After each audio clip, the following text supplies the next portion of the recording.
you ever been given an SOP for your job that's so lengthy and so complex that you never actually end up using it? Or maybe you've spent hours and hours and hours creating SOPs for your team members, for your staff, employees, and then they've never used it? Well, you're not alone. In this video, I'm going to talk about why people don't actually use SOPs, why they're important, and how to actually create effective SOPs for your business.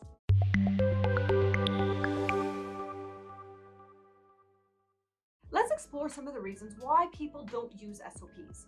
Now, before I get too deep into this, let's define what an SOP is. SOP stands for Standard Operating Procedure. This is the standard way of fulfilling different processes in your business and documenting them or communicating them in an effective way so that other people can follow that process and get the exact same result. If you have a cookie baking company, you want those cookies to taste exactly the same way every single time. And so you follow a recipe. You follow in step-by-step how to make those cookies. Now, if you have an employee come in and not understand how to follow an SOP, not look at your recipe, then they're not going to be able to create the exact same cookie for your business. So the power of SOPs is repeatability, customer satisfaction, productivity, and efficiency. So let's dive into why people don't follow the SOPs in the first place. Number one is that they are overly complicated, way too lengthy, and very difficult to understand. Although there could be very important information in that lengthy discussion on your SOP, it doesn't actually help the person following the SOP understand what to do in the step-by-step process. They get too bogged down in the weeds to really understand what they're supposed to do and how they're supposed to do it. They did a study on the different presidents of the United States, and when they were running for presidency, they calculated what type of speech that they did during their campaigns. And all the presidents that won spoke between a 4th and 8th grade reading level. This means that presidents actually simplified their language in order for the people to understand, and then the people who understood voted for them, and then they became president. So if your SOPs are at a college level or a doctorate level reading, then they're not going to be followed. They're going to be looked at once, their eyes are going to glaze over, and they're going to throw the SOP out the window and do exactly what they've been doing, which is probably something you don't want them to do. Another reason SOPs are not followed is that they're typically not written or catered or tailored to the specific business. Now, if you've just pulled an SOP off of Google and asked your employees to follow it, they may not get the results you want because Google doesn't understand your vision as a business. If you don't tell your employees where you're supposed to go and how you're supposed to get there, then when they are trying to help you create SOPs, they're creating whatever Google tells them to create versus something that actually aligns with your vision and what you want to create as a business. Also, typically, employees don't like to waste their time or their resources. They like to do things as fast and efficiently as possible. Now, if they see an SOP that's got a lot of stuff in it that's not relevant to their position or your company or your vision, it's going to just go collect dust on some shelf, never to be seen or followed ever again. The third reason why people don't follow SOPs is because the SOP is not clear enough to follow. It contains language like do this in a timely manner, or get this done speedily, or upload the right file. However, if there's not specifications on what exactly all of that means, then your employees will just throw it out the window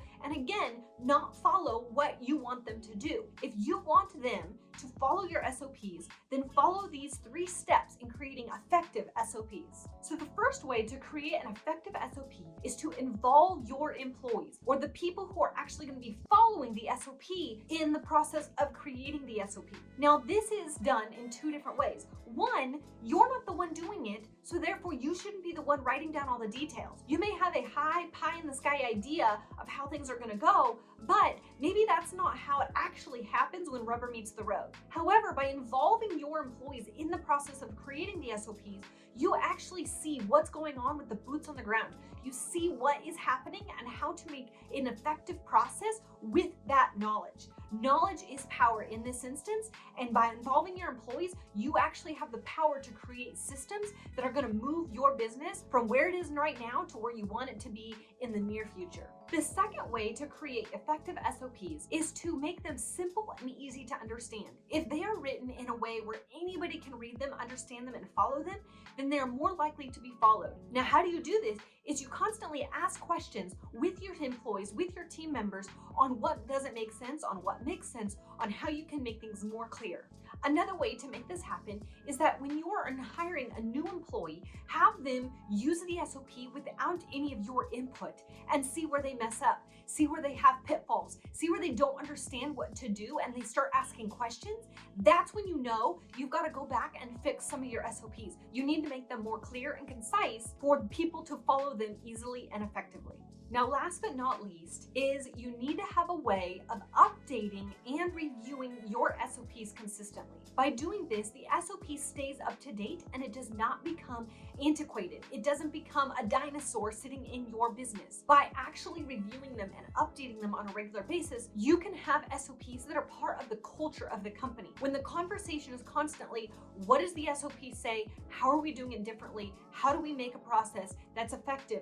Every single meeting, then your SOPs will stay up to date, they will stay effective, and the conversation will be around the systems and around the SOPs versus the systems and the SOPs are just kind of the have-to-have add-ons of a business that get ignored all the time. However, by involving everyone in the company in the conversation and having it everyone's responsibility to update all of the SOPs all of the time, then you can actually have the processes and procedures that work well all the time. This is also really important if you have a team member leave or if you've had to let go of a team member. All of the knowledge that they have, they won't be taking with them. They will have it written down because it's part of the process, it's part of the culture of the company.